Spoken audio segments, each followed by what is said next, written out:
Kalau ABRI masuk desa, rakyat beruntung.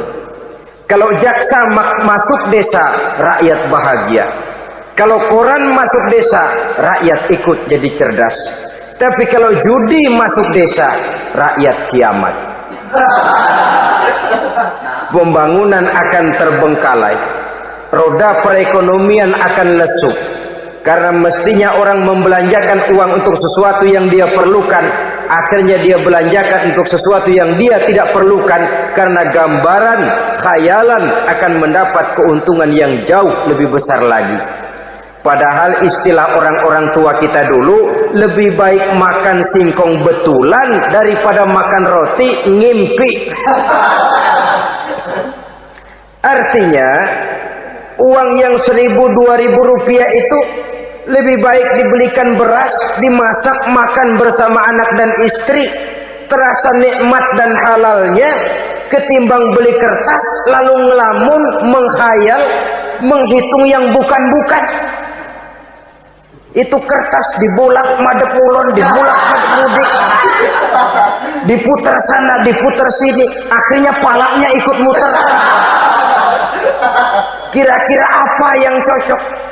Masih belum puas, kertas dilihat, orang gila ditanyain. Sudah tahu waras, orang gila yang ditanya. Masih belum puas, nanya orang gila, tidur di kuburan. Allahu Akbar. Padahal di rumahnya tempat tidurnya empuk, anget, nggak ada nyamuk. Kuburan, tidur di kuburan. Dampak-dampak negatif yang semacam ini pada gilirannya mau atau tidak mau akan menyeberang kepada garis akidah, membahayakan dan mengancam nilai-nilai tauhid yang kita miliki. Sudah kertas dibolak-balik, tidak puas, orang gila ditanya. Orang gila ditanya belum maram, tidur di kuburan. Barangkali ada bisikan. Saudara hadirin yang saya muliakan, memang walaupun wahyu sudah berhenti, tapi Allah masih memberikan ilham kepada hamba-hambanya yang dikehendakinya. Tetapi ilham itu bentuknya positif. Kalau saudara pagi-pagi berniat, tahu-tahu datang pikiran nanti malam mau ngaji, itu namanya ilham. Kalau saudara sedang merenung, tahu-tahu datang pikiran, saya mau sedekah, itu namanya ilham, bentuknya positif. Tapi kalau ngelamun, tahu-tahu datang pikiran nomor sekian pasang, itu bukan ilham, itu belis.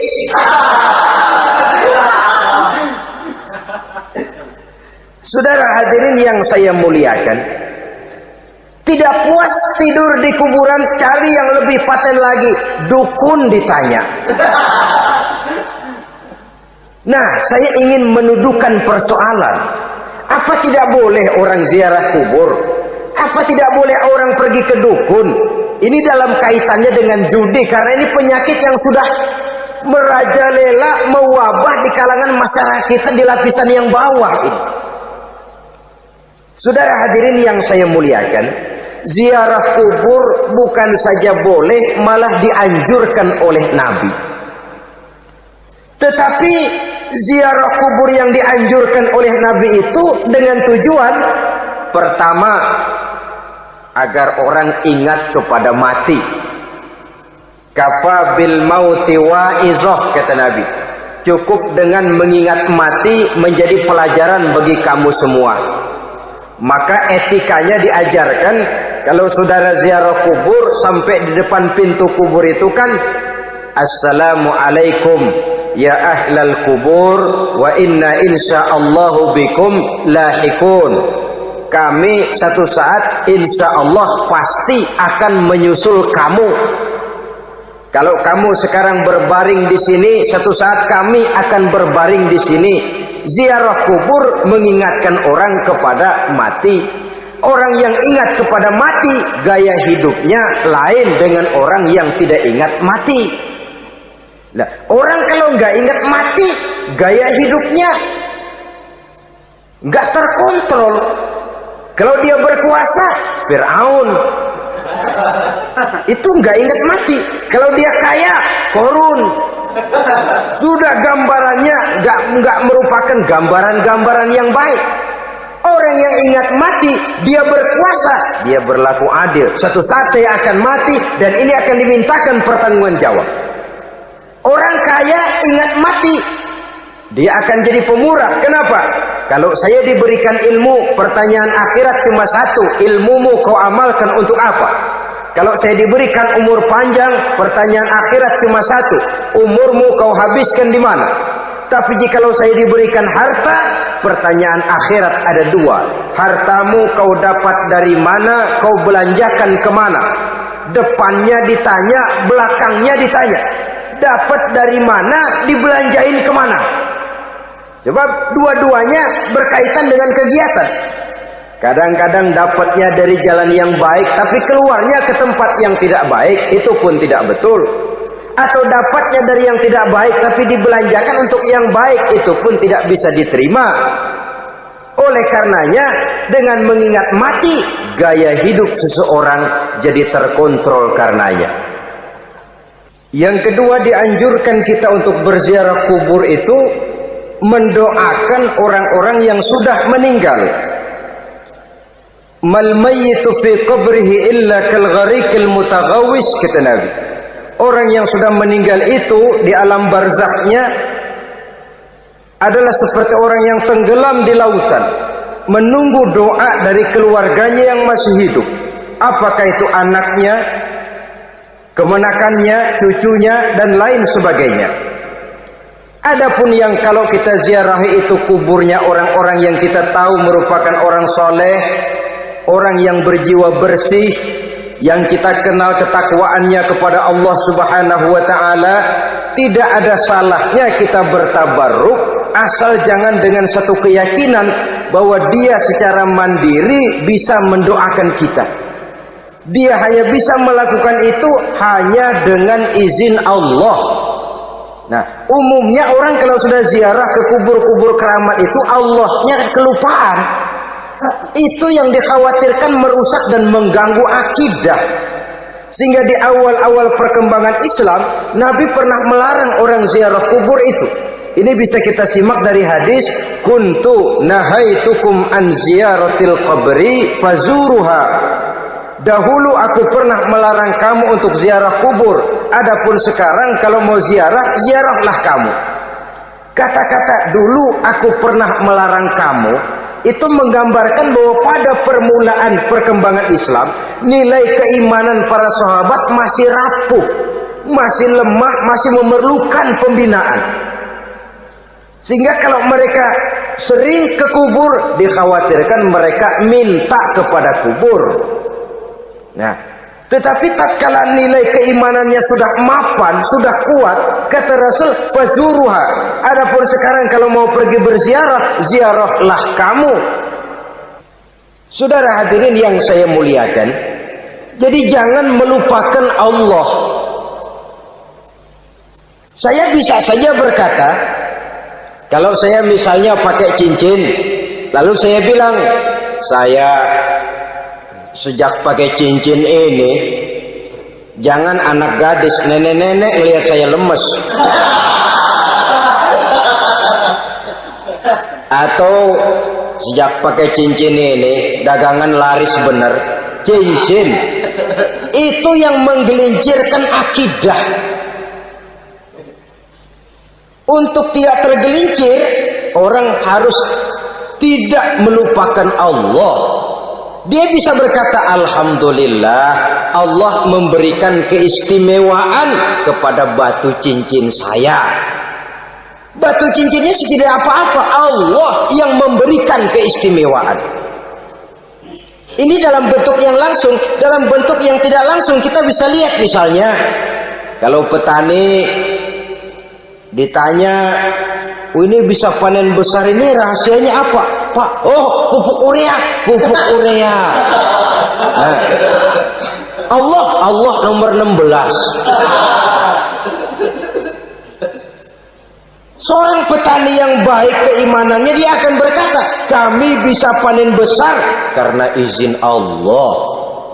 Lah kalau pupuknya mah pakai pupuk urea, izin Allahnya dulu, baru kemudian pupuknya nyusul. Jadi sebenarnya bukan cuma pergi ke dukun yang bisa merusak keimanan, pergi ke dokter juga bisa loh merusak keimanan. Kalau berkeyakinan bahwa dokter itulah yang memberikan sembuh, kenapa akidah saudara tidak tergelincir karenanya? Dokter hanya memberikan obat dan resep, sembuh itu datangnya dari Allah.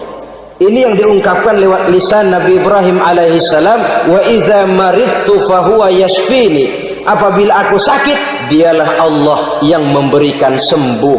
Memberikan sembuh. Jangan juga menyalahartikan ayat ini. Ada ayat begini sakit terus nekat. Udah nggak usah berobat dah, memang penyakit dari Tuhan, ntar waktunya baik ya baik ya. Udah ampek terus dah. Orang yang berobat saja belum tentu sembuh, apalagi yang tidak berobat. Sama juga orang nggak sembahyang kita ajakin ngotot, lu juga yang sembahyang belum tentu masuk surga katanya. Lah yang sembahyang belum tentu masuk surga, bagaimana cengoran lu yang nggak sembahyang?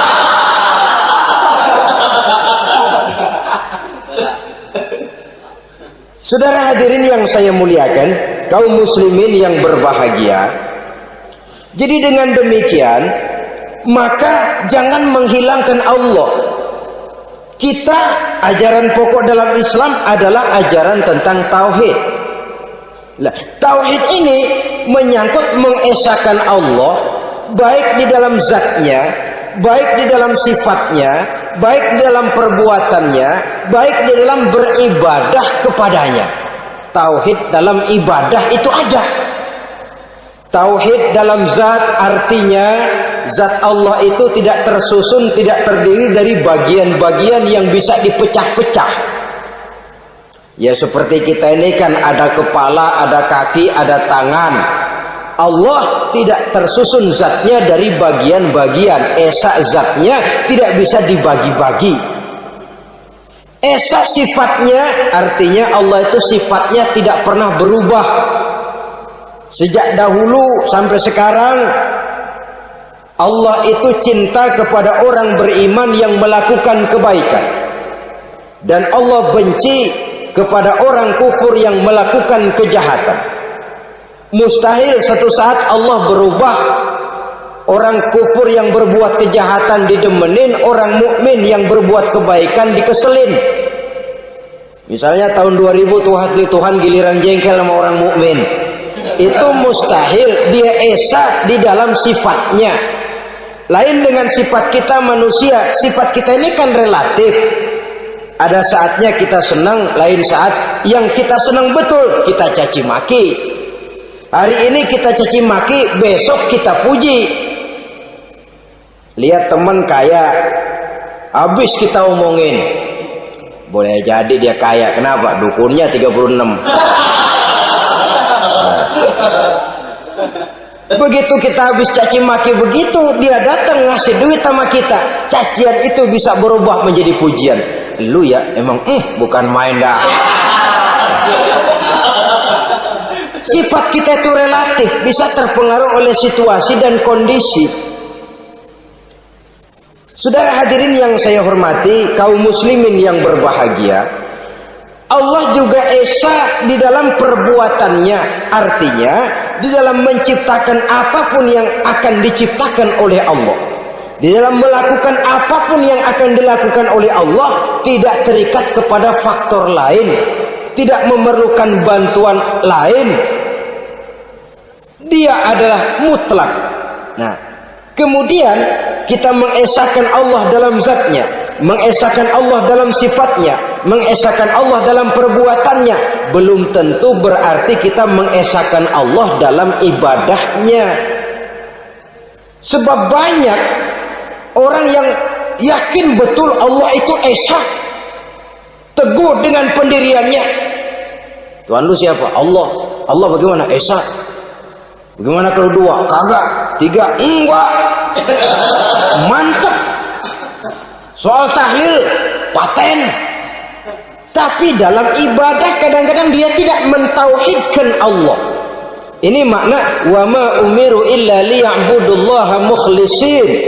Kami tidak memerintahkan kepadamu kecuali untuk beribadah kepadaku, kata Allah, dengan ikhlas. Beribadah kepada Allah dengan ikhlas itu artinya apa? Beribadah hanya untuk Allah saja. Nah, kalau hanya untuk Allah saja, lalu kita minta berdoa di depan kuburan orang yang soleh, apa syirik? Tidak syirik. Kalau kita berkeyakinan bahwa orang tempat kita memanjatkan doa itu hanya bisa mendoakan kita dengan izin Allah. Dia sendiri tidak punya kekuasaan apa-apa. Tanpa izin Allah dia tidak bisa berbuat apa-apa. Itu tidak menyebabkan orang menjadi syirik. Sama saja dengan kalau saya berkata tadi, alhamdulillah Allah telah memberikan keistimewaan kepada batu cincin saya.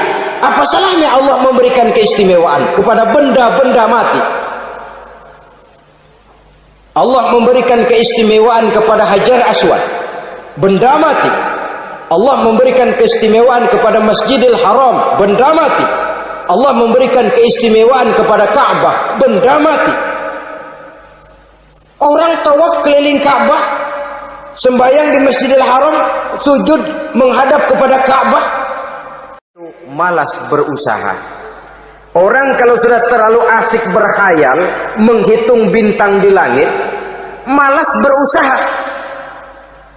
Kalau ada temannya kerja jadi buruh kasar, bawa hasil yang merupakan jerih payah dan peras keringat dia, 1 minggu bergaji 10-15 ribu, diketawain.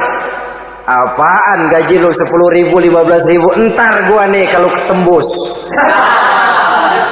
100 juta entar. Yang 10 ribu dan 15 ribu keringat orang itu dihina, itu dicela. Tetapi dia selalu menghitung, entar nih gua. Entarnya wallahu a'lam. Saudara hadirin yang saya muliakan, timbullah sikap malas. Padahal di tengah negara sedang membangun di berbagai bidang kehidupan. Maka sifat malas ini merupakan musuh kita. Baik mengejar kemiskinan, baik mengejar kebodohan dan keterbelakangan kita di sektor-sektor lainnya. Alangkah akan terganggunya roda pembangunan di negara kita ini jikalau sebagian besar rakyat dihinggapi oleh penyakit malas, yang malas ini dilatar belakangi oleh penyakit tulul amal, terlalu muluk angan-angan, yang angan-angan ini dininabobokan oleh keinginan untuk mendapatkan untung yang besar tanpa peras keringat dan banting tulang. Sasaran yang lebih jauh, dan ini yang paling kita khawatirkan, hancurnya kubu-kubu pertahanan moral daripada bangsa kita. Kita sependapat bahwa lebih penting daripada membangun jembatan adalah membangun manusia yang membangun jembatan. Bahwa lebih penting daripada mengaspal jalan raya adalah membangun mental manusia yang melaksanakan pengaspalan itu. Dengan kata lain, membangun dan mempersiapkan manusia pembangunan. Tanpa itu, maka saya merasa khawatir kalau nanti kita tidak akan sampai kepada target yang kita harapkan oleh karena kandas di tengah jalan. Saudara-saudara kaum muslimin rahimakumullah, Islam sebagai agama yang mengajarkan manusia untuk berusaha dan mengeluarkan segala kemampuan untuk melaksanakan segala usahanya itu, sangat membenci sifat malas, sangat membenci sifat tulul amal atau panjang angan-angan. Dan oleh karena judi melahirkan dua sifat itu, Islam sangat menganjurkan pengikutnya untuk menjauhi segala macam jenis perjudian, baik yang terang-terangan maupun yang dilakukan secara samar-samar, tidak ketara, judi canggih sesuai dengan canggihnya teknologi daripada manusia itu sendiri. Ini adalah penyakit yang meracuni masyarakat manusia dari sejak berpribadi, bertetangga, berumah tangga, sampai kepada berbangsa dan bernegara. Dan kasus-kasus yang timbul sudah cukup banyak, yang tidak mungkin lagi kita katakan hanya sekedar bersifat kasuistis, bersifat kasus-kasus kecil saja.